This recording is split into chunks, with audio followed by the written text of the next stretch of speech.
Good morning! It's our first full day here sa Baguio and I look so fail. Fail? I look so fail. Ipapakita ko sa inyo yung POV namin sa aming veranda. Ayan guys. As of now, it's very foggy and zero visibility. Time check, it's already 8 a.m. Hindi pa kami makaalis-alis kasi masyadong maulan. Nakalimutan namin magdala ng sarili naming payong. So, baka yun ang pinakaunang souvenir namin dito sa Baguio. Umbrella. Pero yeah, this is it guys. This is it! Baba tayo kasi kuha tayo ng init na tubig. And magkakapudos na ako for breakfast. Pero yeah.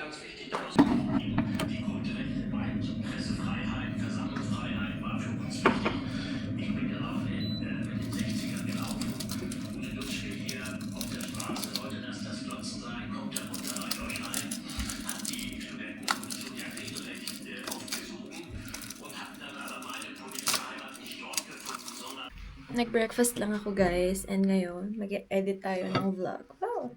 Feel na content creator siya. Edit ko lang ito para meron tayong pang post kahit andito tayo sa Baguio. And magiging full storage tayo kapag hindi ko pa tayo edit guys. Nagluluto si Dodong.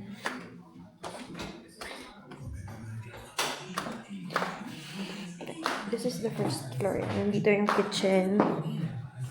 Nagluluto siya. Kasi we decided nandito na mag-lunch. Kasi nga masyadong maulan sa labas guys. Masyadong maulan and lalabas kami pagkatapos na lang ng lunch. Para makatipid na rin. Bantayan niyo si Baba. Ano ba? Can I go up na? Like I'm gonna prepare. Iniwan ko na muna doon si Dodong ko. So I'm gonna prepare para siya kasi nakaligo na siya guys. Para later afternoon is kakain na lang kami. And nakapag-ready na rin ako. Nakatapos ko lang guys. Mag-freshen up. And pababa tayo dito kasi malapit ng malut. Matapos yung chef. Tapos ka na chef. Wait, I'm just gonna throw this. Can you hold?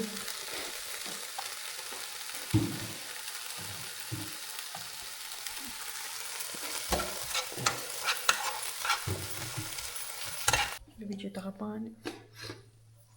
Jamzi is cooking. Sisig. Nakaluto na si Chef. Si Chef Gems. And our menu for today is sisig. Sisig. Canned sisig. And paulan pa rin guys. So, we'll see mamaya kung saan kami unang pupunta. Kasi sayang naman kung dito lang kami. Pero yeah. Hopefully, gumanda naman kahit paano yung weather during our stay here. Kasi sayang man! Grabe talaga maulan guys. Over sa ulan. Kain tayo! Happy lunch!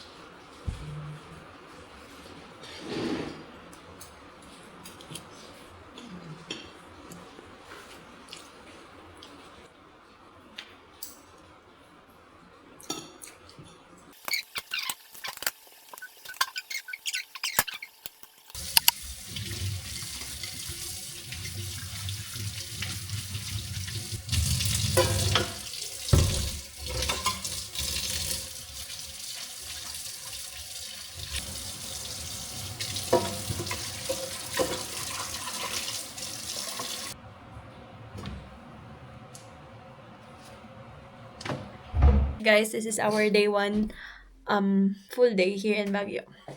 Tapos short lang ako talaga kasi maulan sa labas. Bye! So here kami nag-stay guys sa German guest house and homestay. Dito siya sa may Mirador Hill. Ano? Palabas na tayo guys, galing dito. Vlogger. Papunta tayo dito sa baba. Papunta muna tayo ng ibang mall.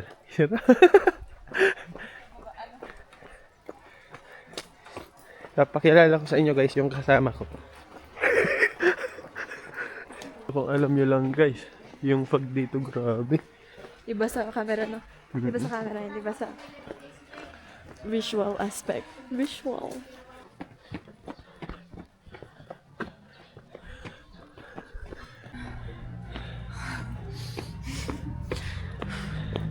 Ahon.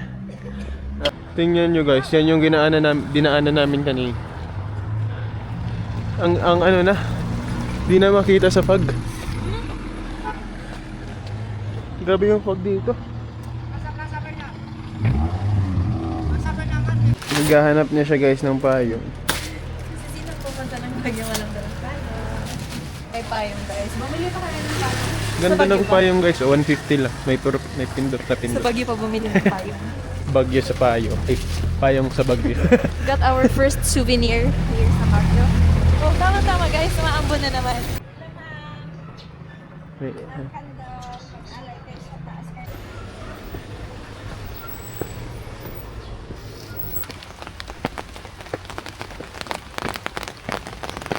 Hey guys!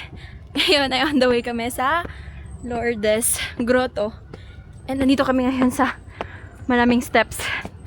Ganito pala dito sa Baguio. Ang sound. Basta yun guys, paakyat kami. Tapos, this is baba. Wait lang guys, mamaya ulit. Paakyat na sana kami guys sa may Lourdes Grotto. Pero inabot kami ng ulan na napakalakas. Look! May baha-baha pang kasama yan.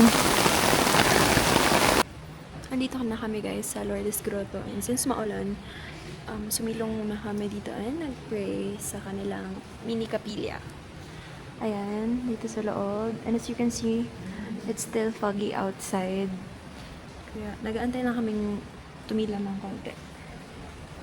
Ito ang Lourdes Grotto guys. And ito ang paligid niya. Ako na. Sisindi kami ng kandila. And 5 peso siya here. Walang bantay and it's up to you kung magiging honest ka. Dito guys yung kanilang candle area. Ito. Wow, 1913 pa pala siya na-establish. And ayan. So kahit malamig ngayon ay okay lang na magsindi ng kandila. balikan ko na after 10 years.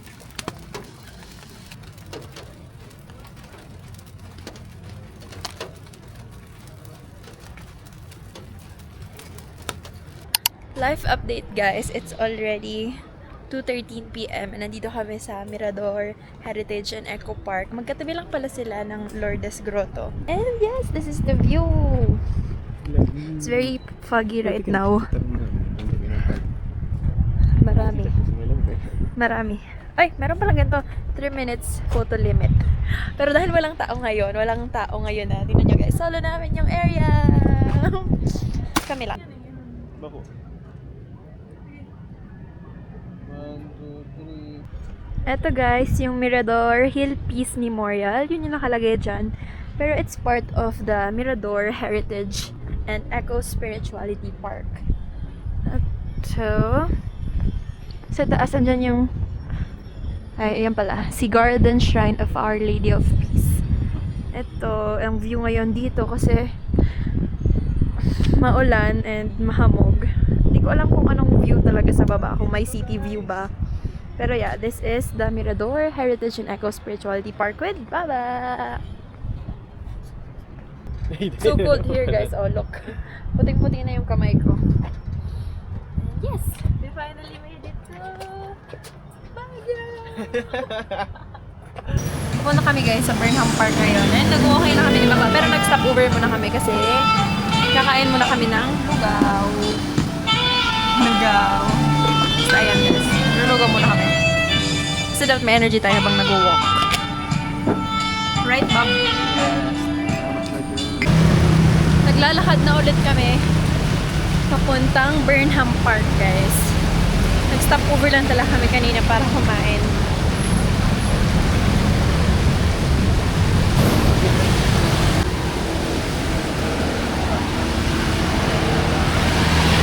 Hi, B-boy! Say hi! Umihi muna kami guys and may ticket dito ang CR.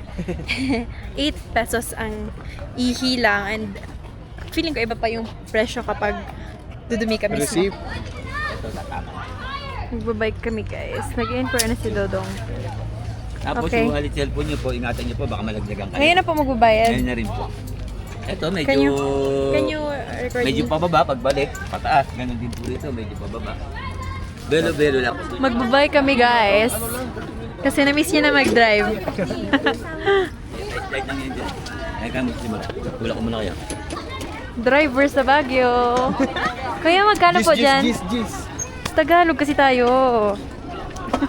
10 lang po ito. Free na naman ito ng diretso ang ano. Parang free will. Yung landscape kami bukas guys. Kasi hindi, naka-portrait na. Simulan natin. Dito kami ngayon sa Burnham Park. And tinatry namin ang famous na bike dito. Famous? Technically, it's not famous. Pero halos lahat kasing pumupunta dito ay nagbabike. And we wanted to experience as well, right, Dodong? 200 pesos kapag dalawahan. Hindi namin natanong kung single. Hindi kami single. Passenger princess. Disney princess. So, we tried the famous strawberry taho here sa Baguio, guys. Finally. Pero, hindi kasi kami mahilig para ni Baba sa strawberry. So, isa lang yung binili namin. And, gusto lang namin siyang i-try. And currently, umuulan dito, guys. Pero, it's now or never because we paid for this trip. Maulan ang visit, pero it's okay. Ito, guys, yung mga bikes dito. Na nakikita kong maganda kapag mainit o maganda yung panahon. Pero sadly, hindi pinalad ang ating visit ngayon. Hindi na siya natin pwedeng pa i-cancel. Muulan na naman guys ng malakas and mahangin. At papunta na kami sa aming next destination. Pupunta muna kami sa Ililikha Artist Village kasi malapit lang yun dito sa Burnham Park. According sa Google. Yes, si Google ang best friend namin ngayon. Andito na kami guys sa Session Road. Ayan. Still walking papunta sa Ililikha Artist Village. And sinasama namin kayo. Okay. Diretso. Ito, sentro na dito. Ewan ko ito mismo yung sentro guys ng Baguio City. Pero yeah, this is such a busy road. Bayaw. Nahanap na rin namin guys kung saan yung Ililikha Village. And we'll see. Oh, cute. Monday. First day? First day? Yes, first day. Ay, mga souvenirs ba? Check mo natin. Stig! We are here sa Ililikha Artist Village, guys. We made it.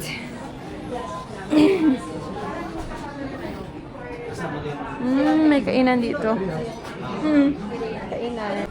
Bababa kami guys sa first floor. Para siyang underground style, ganon. Ay, ikaw pa sa bababa. Hindi, mali ka na.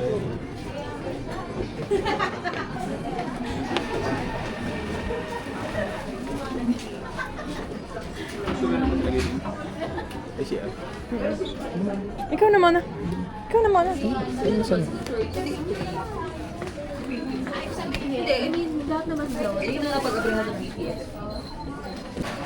So, ito ang sa loob mismo guys ng Ililikha Artist Village. And it's usually made of scrap, woods, or any other recyclable materials. And it looks amazing, cozy, and so unique. Right, Dodong? Yes, tinagpi-tagpi is the right word. And it's very artistic. Love it. Sige.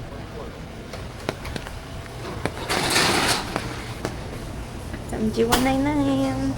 Dinner din namin to guys. We decided na dito na lang mag-dinner guys sa Samji 199.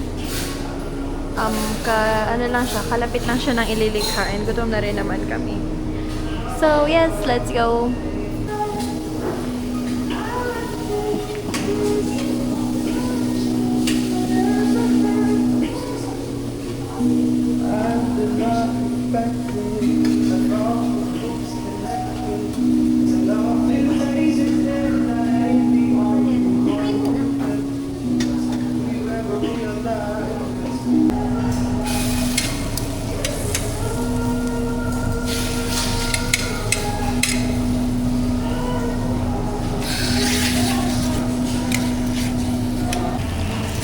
naming nilakad guys. Feeling namin, deserve naman namin mag-Samji dito. And 199 lang.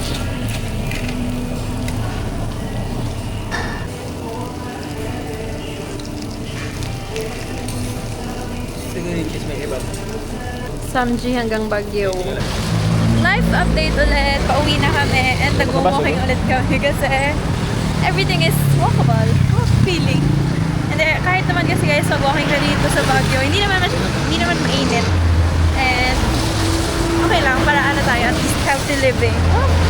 Wala lang palang pera, nag-Baguio pero kaya mag-walk. Pero okay naman kasi mag-walking dito sa Baguio guys.